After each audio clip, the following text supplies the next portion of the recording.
প্রধানমন্ত্রী নরেন্দ্র মোদি 2024-এ কাশ্মীরের শ্রীনগরে অ্যাসেম্বলি ইলেকশনের প্রচার করতে বলে কংগ্রেসের এজেন্ডা পাকিস্তানের এজেন্ডা একই। মোদির মুখে আবার সেই পাকিস্তানের নাম না নিয়ে মোদি আর কংগ্রেসকে সমালোচনা করতে পারে না। বিজেপির কংগ্রেসকে সমালোচনা করা খুব জরুরি ভোটে জেতার জন্যে। বলতে হবে কংগ্রেস খারাপ, জঘন্য, নোংরা, চোর, লুচ্চা, এগুলো বলতে হবে, না হলে কি বিজেপির ভোট আসবে?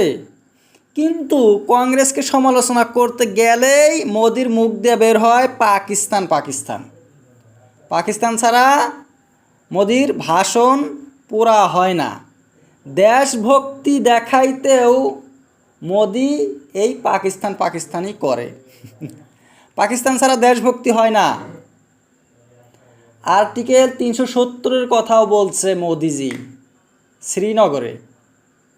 বলছে কংগ্রেস এনসি চায় আবার 370 নিয়ে আসতে, কিন্তু মোদি থাকতে এটা করার কারো দম নাই।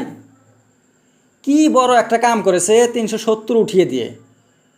একটাই কাম করেছে, সেটা হলো হিন্দুদেরকে খুশি করেছে। 370 থাকলে কি ক্ষতিটা হইতো? কিচ্ছু না। কিন্তু 5 বছর হয়ে গেছে আর্টিকেল 370 স্ক্র্যাপ করার।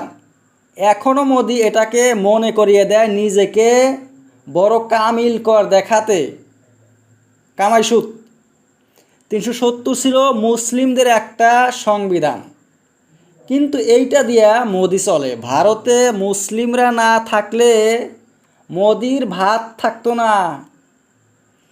পাকিস্তান না থাকলেও বিজেপি চলতে পারতো না। এই পাকিস্তান করে মুসলমান করে মোদি হিন্দুদের মন জয় করে, আর হিন্দুরা আকৃষ্ট হয়ে মোদিকে ভোট দেয়, বিজেপিকে ইলেকশনে জিতায়। মুসলিমরাই তো মোদিকে পাল্টাছে। মুসলমান না থাকলে ভারতে মোদির সেই আগের মতো চা বিক্রি করেই খেতে হতো।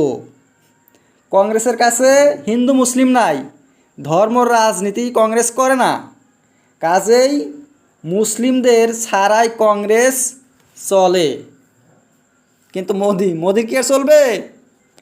যে পর্যন্ত পাকিস্তান না বলছে, মুসলমান না বলছে, গালি না দিচ্ছে, দেশদ্রোহী না বলছে, সে পর্যন্ত মোদির ভাষণ পূর্ণ হয় না। মুসলিম ছাড়া, পাকিস্তান ছাড়া কীভাবে? আরএসএস মোদির গুরু, সেই গুরুতে যা বলবে তাই তো। গুরু কি বলছে?